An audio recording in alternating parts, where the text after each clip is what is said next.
Tonight, the scandal swirling around Hollywood producer Harvey Weinstein has moved from the tabloids to the political pages tonight, and for good reason. There's no debate about Weinstein's behavior, no gray areas or room for conflicting interpretations. According to a new account in the New Yorker magazine, at least 13 separate women claim that Weinstein sexually assaulted or harassed them between 1990 and 2015. 4 say he masturbated in front of them. 3 accuse him of rape. Weinstein hasn't denied any of it. Indeed, the New Yorker has released tape in which he apparently confesses. I'm telling you right now. What do we have to do here? Nothing. I'm going to take a shower. You sit there and have a drink. Water. I don't drink. Can I stay on the bar? No, you must come here now. No. Please. No, I don't want to. I'm not doing anything with you. I know. You're embarrassing me. I'm sorry. I cannot. No, yesterday was a kind of aggressive for me. I need to know a person to be touched. I won't do a thing. I don't want do a thing, please. I swear I won't. Just sit with me. Don't embarrass me in the hotel. I'm here all the time. I'm feeling very uncomfortable right now. Please come in now, and 1 minute. And if you want to leave, when the guy comes with my jacket, you can go. Yesterday you touched my breast. Oh, please, I'm sorry. Just come on. I'm used to that. Come on. Are you used to that? Yes, come in. Not all accusations of sexual harassment are real. This one is. But the bigger scandal is the reaction to it, or the lack of reaction. Harvey Weinstein isn't just a movie producer, he's a political figure on the left, a major donor to the Democratic Party, a personal friend to countless liberal activists and politicians, all of which helps explain why the reaction from self-described defenders of women has been so muted. For the days after the story broke, Democrats in Hollywood and Washington seemed to freeze, unsure of what to say, hoping the whole thing would just die down and go away. It hasn't. Those actors who lecture you from the Oscar podium every year about their virtue and your lack of it, suddenly silent. Hillary Clinton traveling on a book tour whose whole purpose is to call out sexism in American society. She said not a single word about her old friend Harvey Weinstein for 5 full days. The truth is, Weinstein could never have gotten away with any of this without enablers like Hillary Clinton and the rest of the so-called creative community in Hollywood. They knew about his behavior. It was common knowledge in that world. The New York Times came close to running a story about Weinstein's harassment more than a decade ago, but pulled back at the last minute under political pressure, which tells you a lot. None of this was a well-kept secret. It now seems clear that hundreds of people knew or suspected what Weinstein was doing, but stayed silent about it. That should not surprise us because it is hardly the first time it's happened. Director Roman Polanski raped a child and fled the country, but that didn't stop him from getting work in Hollywood, nor did it stop Hollywood from giving him an Oscar for Best Director in 2003. A few years later, Harvey Weinstein himself led a petition asking the authorities to cut Polanski a break. That petition was signed by more than 70 prominent Hollywood figures. Meanwhile, Woody Allen has been dogged by sexual abuse allegations for decades, but that's done nothing to slow his steady output of films starring Hollywood's top actors. Once again, one of Woody Allen's biggest defenders was, take a guess, Harvey Weinstein. Weinstein told the LA Times in 1994 that Allen's scandals were basically irrelevant because he was, quote, a comic genius. Now, isolated incidents happen, but this is a trend. Sexual abuse is epidemic in Hollywood. The people in charge have covered it up and made excuses for it, in each case protecting the powerful from the powerless and the abused. It is time for the federal government to get involved. The Department of Justice should launch an immediate investigation into Hollywood's culture of systematic sexual abuse. There's ample precedent for this. Under the Obama administration, the Department of Education launched more than 300 investigations into schools across the country, ranging from Harvard all the way down to Cisco Junior College. All of them sought to expose and punish schools it said violated federal law by enabling cultures of sexual harassment and assault. The Department of Defense, meanwhile, has spent years trying to root out sexual assaults in the armed services. When Jerry Sandusky's crimes were exposed at Penn State, the federal government launched not 1, but 2 investigations into the failure of the school to discover and report his abuse. For years, Democratic senators have taken the lead in condemning institutional sexual abuse. They've held hearings, press conferences, issued statements. Now, because one of their own donors has been accused, they are silent. But there's no reason this ought to be a partisan issue. Democrats in Congress say they care about women. Now we'll see if they mean it. Joining us now is the host of The Ingram Angle, a Fox News show that premieres, and we're grateful that it's premiering on October 30th. It'll be at 10 p.m. Eastern, right here in the same building, by the way. Laura's also the author of a new book called Billionaire at the Barricades. Laura Ingram joins us tonight on the set. Good to see you, Tucker. Great to see you, Laura. The idea of a federal investigation into, sexual abuse in Hollywood seems a little out of left field, and then you see the context for it, which is ample. There have been a lot of investigations along these lines and in different sectors of our society and economy. Why not Hollywood? Colleges, universities, corporate America, Exactly. and there's a lot of resources put into those investigations. There are a lot of young lawyers hired to work aggressively in those investigations, and when you really hear the comments of obviously the New Yorker piece and the now descriptions 20 years later from really powerful women who today are worth hundreds of millions of dollars, kind of finally come out and tell this story, I think a lot of young women kind of ask the question, how was this tolerated? How was not only this tolerated over decades, but if I had heard about it in 1999, which I did from friends who know him well. I didn't even, who am I? But I knew about it. So if I knew about it, everyone knew about it. So this idea that, I'm shocked, I'm appalled. Come on. But how could this have happened there? This didn't take place in some Trump voting zip code in West Virginia. This took place at the very center, the beating heart of American liberalism. And feminism, American feminism. Where this is all about women are strong and powerful and diverse, and isn't this great to have women in all these positions? And first of all, women aren't in a lot of positions in Hollywood. They're not in top executive positions. I do think the way age is used to disqualify women from roles is disturbing. I frankly do think it's disturbing. And I think the pornification of the culture at the hands of a lot of these executives is something that our kids are dealing with, the fallout of that we're going to be dealing with for generations. This has been going on for decades. So I can't imagine anyone's really surprised by this. But how can you say with a straight face that you care about women when you abet and excuse and hide behavior like this? Well, that went out the door, didn't it? With Roman Polanski, it went out the door when Bill Clinton, raped Juanita Broderick, according to her, and she was a very extremely credible woman. Kathleen Willey, obviously Paula Jones. They stood by him. He was in the Oval Office with a 22-year-old girl. But then why do they still wield moral authority when? Well, they don't. Trump's called them out. He's called them to the carpet on this stuff. And But they intimidate the hell out of corporate America. Well, they do, and they throw it back on Trump because of the Billy Bush tape and all that. But I think women now today, especially today, they've gotten stronger. They've gotten smarter.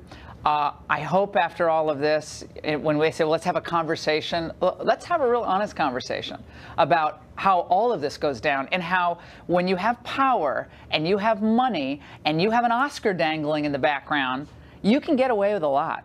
Yeah, and when you're giving money to the politicians. And frankly, there are men and women who knew this was going on for a long time. What I find confusing, though, is here you have Michelle Obama on tape describing Harvey Weinstein as a wonderful person. Now, even if you didn't know, I worked for Harvey Weinstein briefly.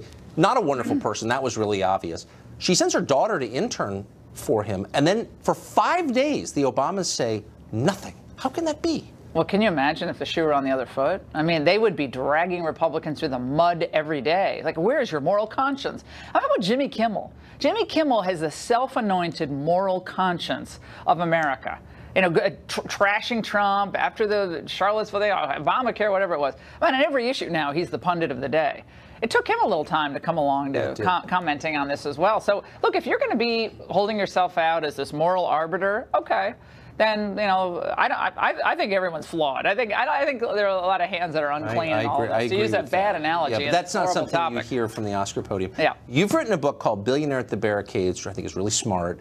And it puts the last election into a context, a continuum in American politics. How do you describe it? It's a conservative populism that obviously Ronald Reagan really tapped into in 1976. Even Richard Nixon, when he talked about the silent majority, a return to law and order, he was very concerned about big media, big business. The bigness of corporations, political structures, bureaucracies, when those grow, individual freedom retreats. and we all become less free and less independent. So Donald Trump tapped into that long strain of conservative populism, which in the modern day was really invigorated by Reagan. And we really have not had a national victory since 2004, before Trump came along. George Bush went off the rails in 2006 with Harriet Miers and immigration amnesty, and Ted Kennedy, working with Ted Kennedy on the Medicare Part D. So he went way beyond where I think people thought he was originally going to go, which was kind of a more pragmatic, a slightly populist conservatism. But Trump saw that opening and he just took it, and that was really smart. Then if this is part of a long-standing tradition, and I think you make a really compelling case that it is, why was everyone in Washington so confused by this? Well, they were stunned. Like, well, this guy won because of the Russians or Comey or Hillary's a bad candidate. What they didn't understand is that he won actually because of the issues. He was a little brash and sometimes he's kind of a wrecking ball, but the people were so sick of being kicked to the curb on issues of trade, deindustrialization in the Midwest, open borders, constant military intervention at the hands of Republican presidents, that they're like, look, he's our bully. We need someone to bully the bullies. And Trump came along and said, look, it's going to be America first in trade and foreign policy and deregulation. I'm going to put your interests first. And that was like startling for people to hear. But why would it be? I mean, I think it's a brilliant book and it's a really smart point, but it also, if you think about it for 10 minutes, you might come to that conclusion. Why did nobody? Yeah. Well, because there's a lot of money involved. Back to money. Money talks. Yes. And big donors with big interests like to keep wages low in the United States because they make more money. And from Margaret Thatcher to President Reagan to Donald Trump, they knew that if you crush small business in the United States, if you crush that middle class, the working class spirit that I came from, you crush that for long enough, something's going to blow. Yeah. And something is going to erupt in politics. And Donald Trump erupted onto the scene, and we'll see if he can take this over the finish line. There are a lot of barricades in front of him, that's for sure. I can't believe you're coming to 10 o'clock. That's going to be great. We're going to have fun. We're going to pass, like, we're not going to do the football, the Hannity football. I already told him we're not going to do that. We're going to have to pass something from box to box. That's going to be awesome. Laura Ingraham, thank you. Good to see you. Hillary Clinton acts like a crusader against sexism. Of course, she's on book tour talking about it right now. But why did it take almost a week for her to respond to the allegations against her old friend Harvey Weinstein? Up next, we'll ask if she's become America's enabler-in-chief. Plus, it's been more than a week and we still know virtually nothing about the massacre in Las Vegas. Police can't even keep their basic timeline of events straight. It just changed again. What is going on? Something is going on. We'll talk it over with a security specialist coming up. Harvey Weinstein has moved from the tabloid. I want to begin with a Fox News alert. Wildfires are consuming California wine country tonight. Fires in Napa, Sonoma, and Mendocino counties have killed 15 people, destroyed about 2,000 homes, and forced tens of thousands of residents to flee. More than 200 people are still missing, unfortunately. The worst of the fires could be still ahead. Thousands of firefighters on the scene struggling to contain it. It is huge and dangerous. The cause of those fires still under investigation. Arson has not been ruled out. We'll continue to update you on this sad and big story. Well, Hillary Clinton, as you know, if you have a television set, has routinely represented herself as America's great crusader against sexual harassment and abuse. The whole world heard him talking about the terrible way he treats women. It is not enough to condemn campus sexual assault. We need to end campus sexual assault. We don't want a president who demeans women. I take on the issues of sexism and misogyny and talk about it because we need to pull it out and put it in the bright light. It's odd, then, that Clinton was so very slow, so slow that someone for her aides commented on it in public, in responding to the reactions against Weinstein. After 5 days, Clinton finally released a statement saying she was, quote, shocked and appalled by the allegations. CNN's Aaron Burnett pointed out that, quote, HRC spoke for 90 minutes last night, didn't mention Harvey Weinstein. She didn't give women a pass for not voting for her, but she gave him one. Maybe we shouldn't be surprised, though. In two of the biggest sexual harassment scandals of the past 3 decades, Bill Clinton and Anthony Weiner, Hillary Clinton was right in the middle.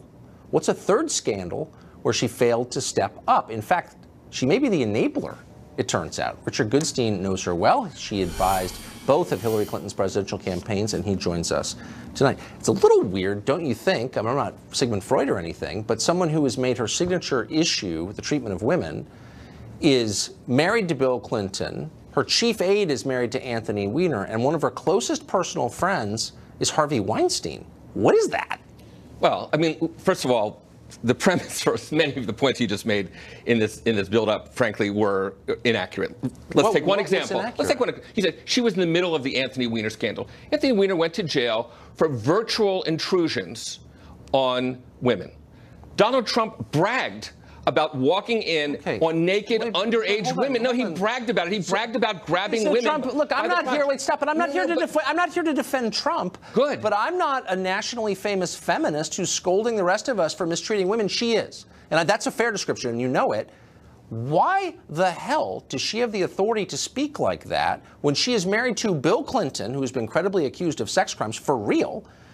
She employed, she was close to Anthony Weiner by both of their descriptions, and her friend Harvey Weinstein has been accused of rape by 3 people, and she says nothing for 5 days? Well, what is going on here? Sincerely, what's going on here? Truly. Okay, first, this outrage would seem more genuine if the same outrage from the same people had been voiced when Donald Trump, again, bragged about sexual assault, okay? That's fine. I know it's not a Trump you segment. can call me inconsistent or whatever, but it's not about me. I'm asking a question about her and the standards that she has set forth for the rest of us. What is going on? So last week, when she spoke out against guns in Las Vegas, she was accused on this network, because I was on a segment about it, of coming out too soon. Okay. Now, she's being accused of being too late. Look, there are life and death issues which Hillary Clinton talks about, which includes Puerto Rico, and includes climate change, includes gun safety, includes little things like nuclear war, okay? The fact that she didn't come out exactly when you would have wanted her to is hardly Richard, a crime. That's a dodge, okay? I mean, let's be real. This is her signature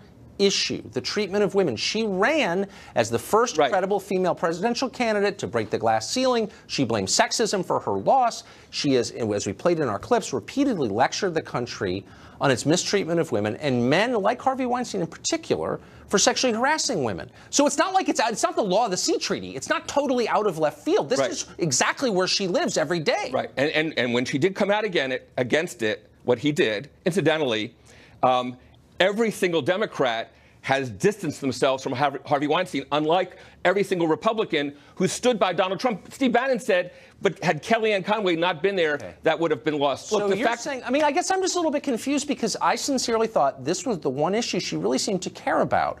I don't think she's a genius or a profound abstract thinker, as I've said. But I think on this issue, the treatment of women, it seems heartfelt. She talks about it in every speech. Right.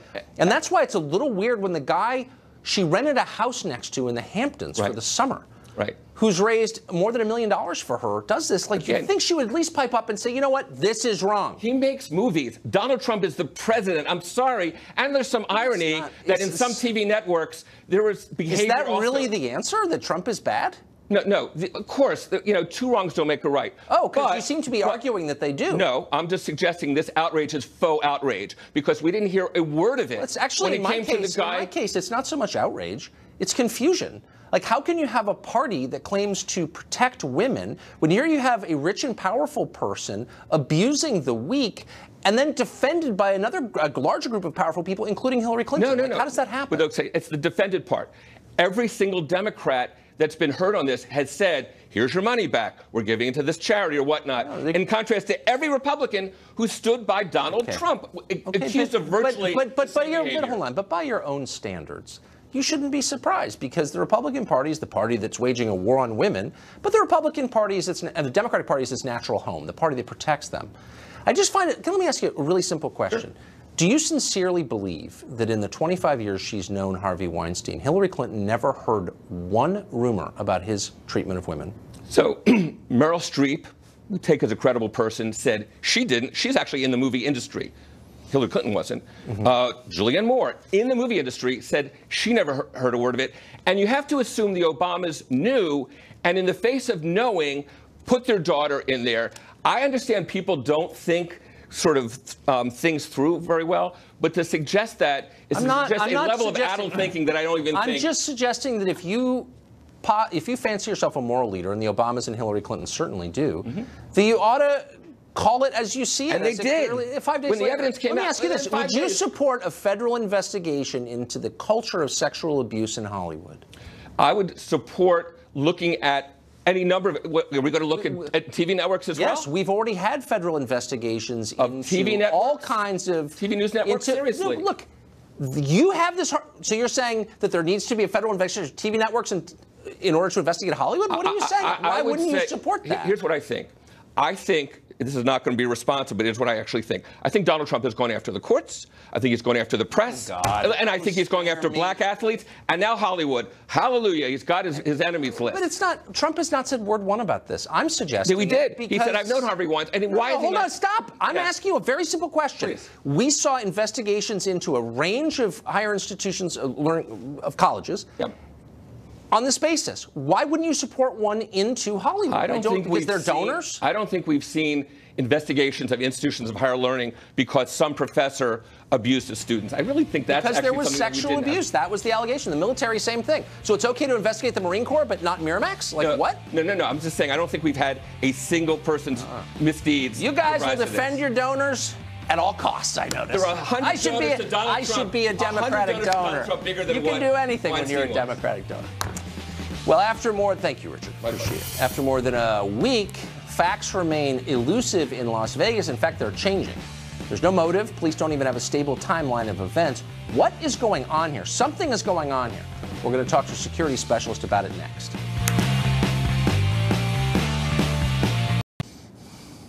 Well, the mystery of the Mandalay Bay massacre grows deeper and more confusing.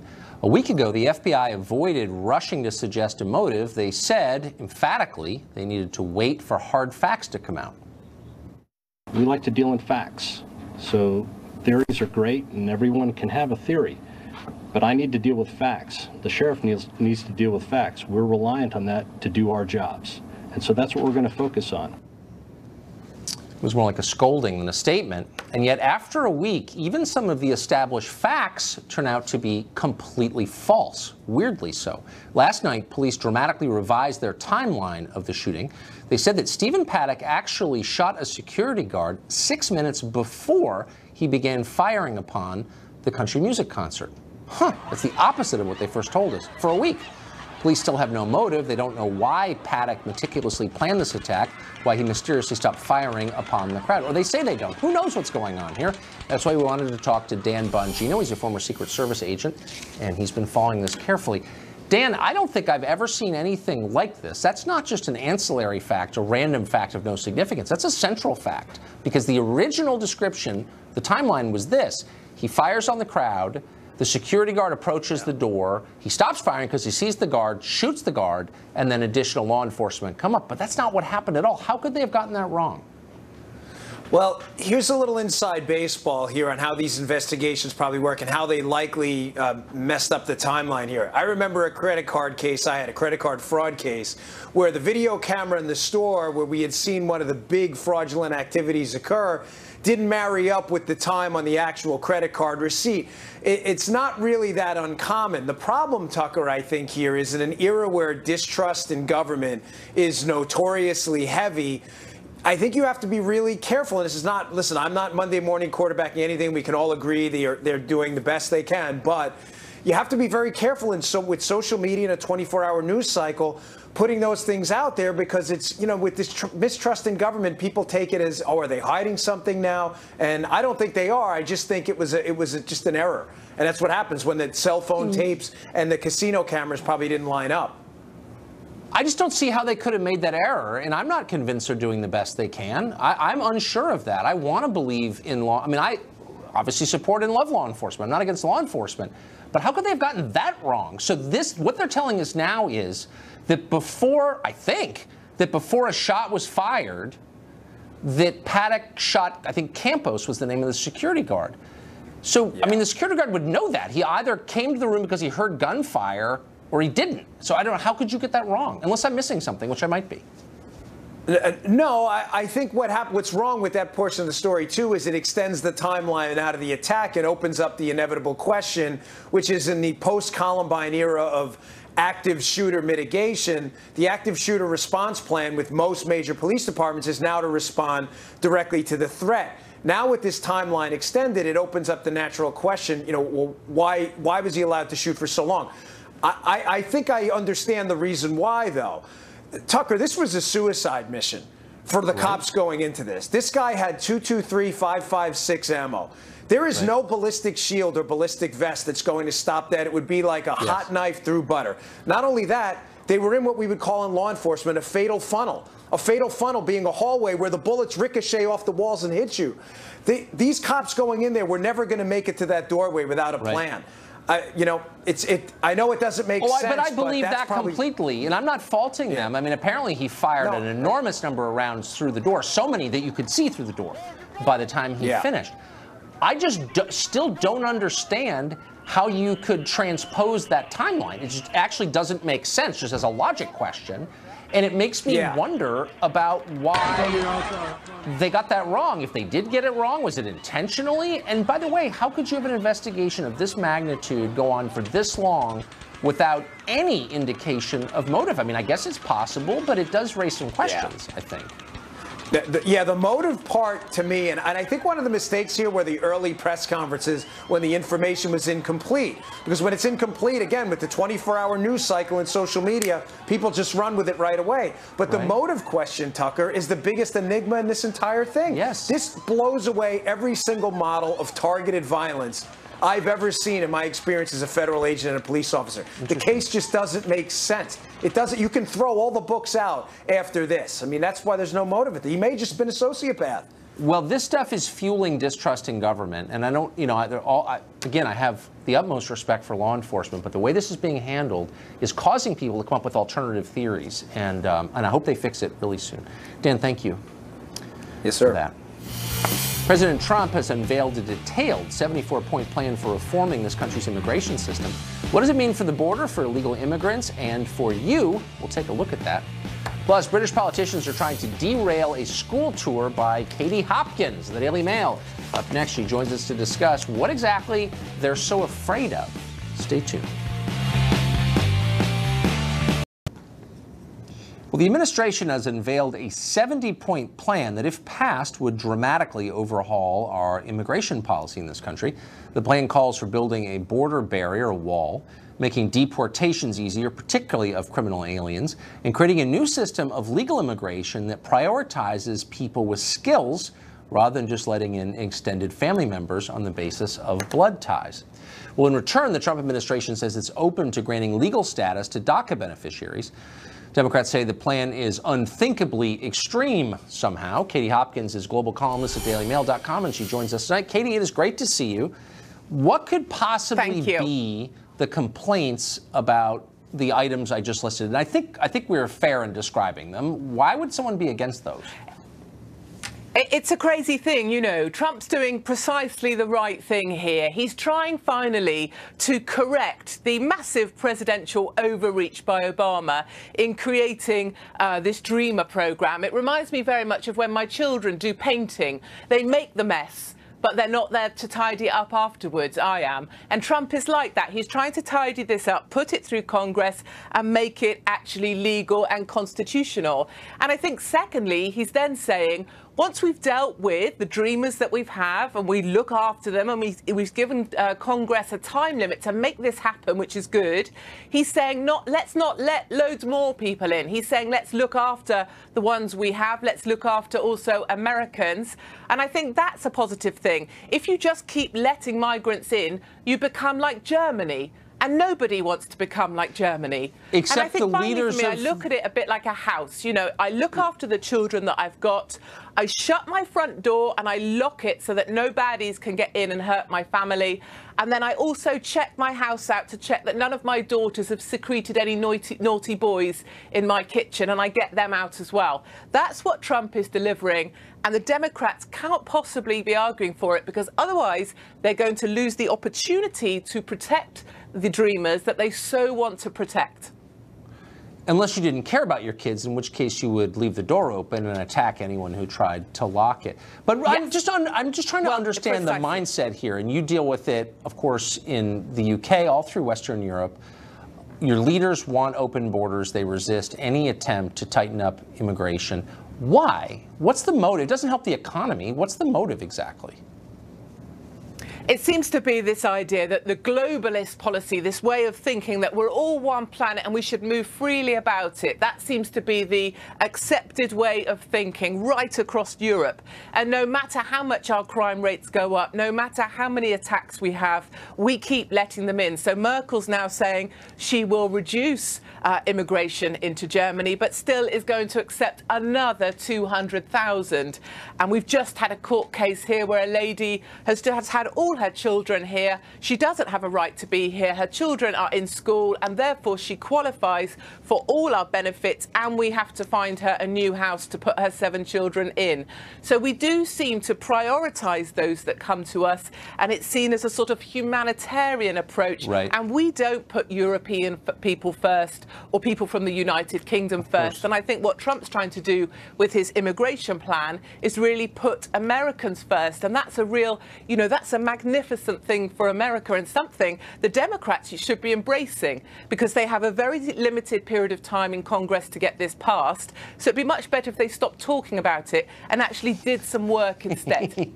The one thing both our continents have in common is our leaders really don't care about the people who live there at all. So you've announced plans to go on a tour of British schools and deliver a series of lectures on terrorism. A lot of leaders in the UK are calling on schools not to allow you on campus. Are you going anyway? Yeah, so I get loads of emails from parents and from young people, my kind of 17 to 24-year-olds. They write to me because they don't get to say what they think in school anymore. In British schools, they teach that Trump equals hate. So they work that out, that Trump has a Muslim ban, that's intolerant, and therefore Trump equals hate. So they teach that to children aged 6 and 7.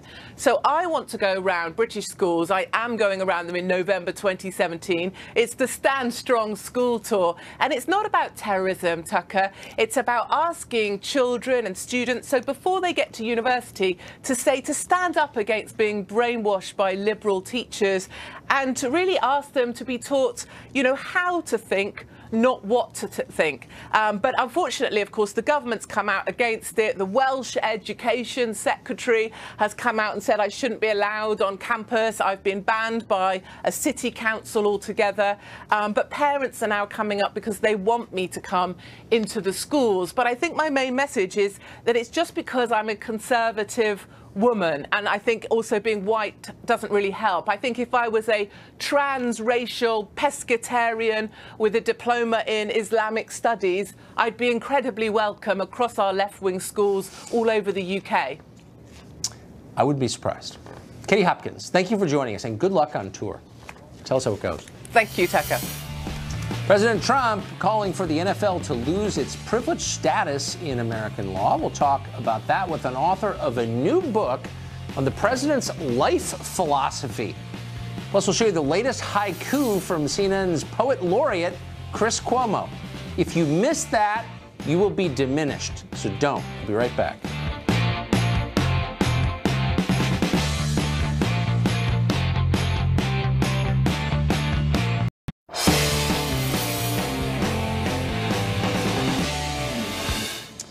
2 weeks ago, CNN's poet laureate Chris Cuomo posted a video on Facebook that made us question the basic nature of reality. And then he went farther, taking this country into new frontiers of weirdness with a series of remarkable thumbs-up gestures. But America's most prolific Facebook philosopher isn't finished yet. Today, Chris Cuomo posted this. Let's start with what matters most. The hashtag is Stand Firm. FIRM is an acronym. Fight injustice, reinforce morality.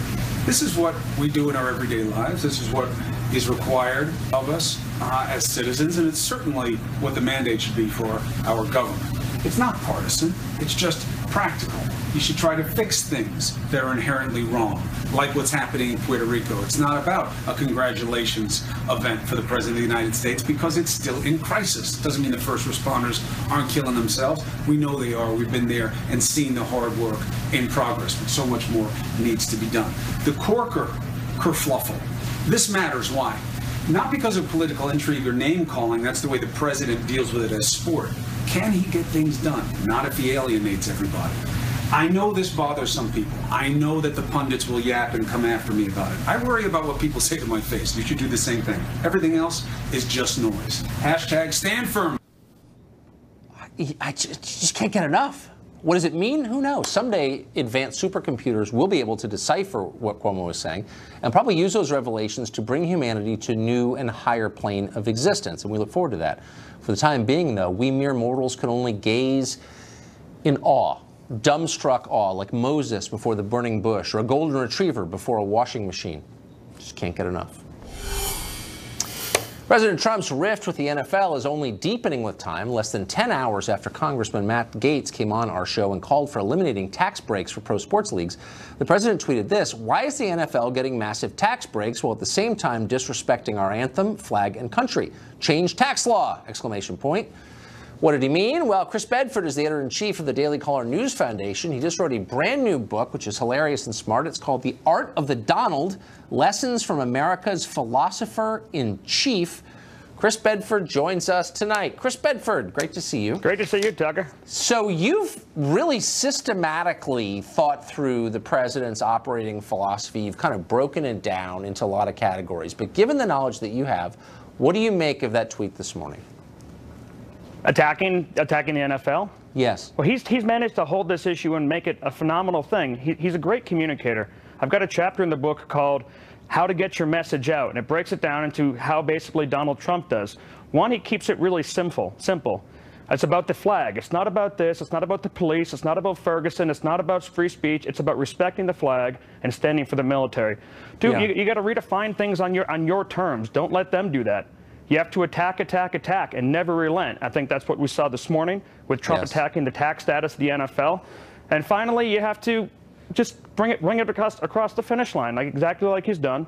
Donald Trump is controlling this debate. He's basically won this debate. And the NFL now looks like a bunch of extremely wealthy, they are extremely wealthy, a $10 billion a year league. And they're going to lose this one, I think, based on the merits and based on how Donald Trump has changed this entire conversation. So you're taking the president's public statements and behavior and basically extracting from them a life philosophy for every category of life, including food. So what's the sort of culinary philosophy of the president? Eat like a normal person. Eat what you want to eat. The entire time, Tucker, when we were following the candidates around Iowa, New Hampshire, New York, you see John Kasich trying to eat this nasty food out of a deli with gravy going everywhere. You see John Kerry trying to eat pizza with a fork and knife or get the wrong cheese in his cheesesteak. You never saw that with Donald Trump. We saw Donald Trump walk into a steakhouse in New Hampshire, and we saw him the next morning walk into a diner in New Hampshire on Election Day in a fancy Italian suit with a red trucker hat on. And all these working class folks and New Hampshire voters who were there to see him, they fell in love. And after the cameras were over and after you and Fox and Friends had moved on, he still sat there eating pancakes and yucking it up with these people because he's comfortable in his own skin. He'll eat fast food. He'll wear a nice suit. And no one ever doubts him for that because that's who he is. He's a legitimate person and it's not poll tested. No, it's not. He eats Three Musketeers, which I judge a little bit. I mean, I obviously go with Snickers, but whatever. Interesting. So do you think if you applied the lessons that you've taken from his life, that you'd be more successful? Like, what would you be like if you put the Trump life philosophy into practice? I think you'd be much more successful. The reason for this, the reason why Trump, I think, is so successful is he hasn't started out with a lot of the same great strengths that he did against some of his opponents had. For example, Jeb Bush, he had millions of dollars, he had all the consultants you could need, he had the ground game, he had the ad game. Donald Trump didn't have that stuff. He decided to go a different route. He decided to change the game. He threw out the rule book. Pundits and politicos and politicians couldn't figure out a single step of it, and he beat them. And everyone says, you know, and it's true, he started out with some money when he came to Manhattan. He didn't start out with skyscraper Manhattan money. He started out with outer boroughs real estate money and some political connections. Everyone doubted him. He broke the rules. He made it his own way. He built glass higher than was expected. And because of that, Donald Trump, by going around and capitalizing on his strengths, has managed to rise to the most famous person in the world, a big goal of his, president of the U.S., head of the GOP, a billionaire with a good family. There's some lessons to learn. He liked your book. He tweeted about it this morning. I think it was his first of a wave of early morning tweets, but it was about your book. Chris Bedford, author of the new book on Trump's life philosophy. Great to see you. Great to see you. Coming up, the FBI has declared a new type of extremism in America, a whole new category. We'll tell you what it is next. The FBI says there's a new terror threat in America, and it won't surprise you if you've been paying attention to the number of police officers assassinated in the last few years. It's on the rise. In a new report by the FBI's Anti-Terror Division, agents warn that America faces a new domestic terror threat from, quote, black identity extremists who become violently radicalized against the police since the death of Michael Brown in Ferguson 3 years ago, an event that was relentlessly politicized by the Obama administration. The report says those extremists, quote, proactively target police and openly identify and justify their actions with social political agendas commensurate with their perceived injustices. In other words, the political rhetoric of Black Lives Matter now flows from the barrel of a gun, and that's a bad thing. It also makes you wonder why so many Democratic politicians endorsed that group. Words matter.